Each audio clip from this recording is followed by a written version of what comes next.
حضرت قاضی محمد یوسف صاحب رضی اللہ عنہ صوبہ خیبر پختونخوا کے امیر تھے۔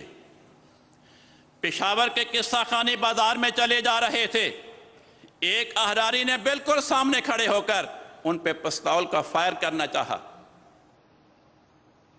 گولی پھنس گئی، پستول چلا ہی نہیں۔ حضرت مولوی ابو العطا صاحب بیان کرتے ہیں، میں فلسطین میں مبلغ تھا، ایک رات تبلیغ مباحثے کے بعد میں واپس جا رہا تھا، جنگل میں سے گزر رہا تھا، مجھے جھاڑیوں میں کوئی سرسراہٹ سی محسوس ہوئی، میں نے سمجھا کوئی گیدڑ کوئی خرگوش وغیرہ ہوگا، میں چلتا گیا۔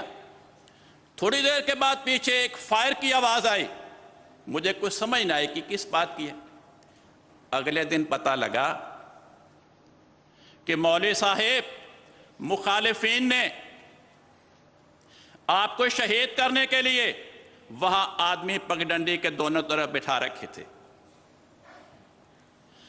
کہ جب آپ یہاں سے گزریں آپ کو برست مار کے شہید کر دیا جائے، مگر جب آپ وہاں پہ آئے انہوں نے فائر کرنے کی کوشش کی، بندوقیں چلی نہیں۔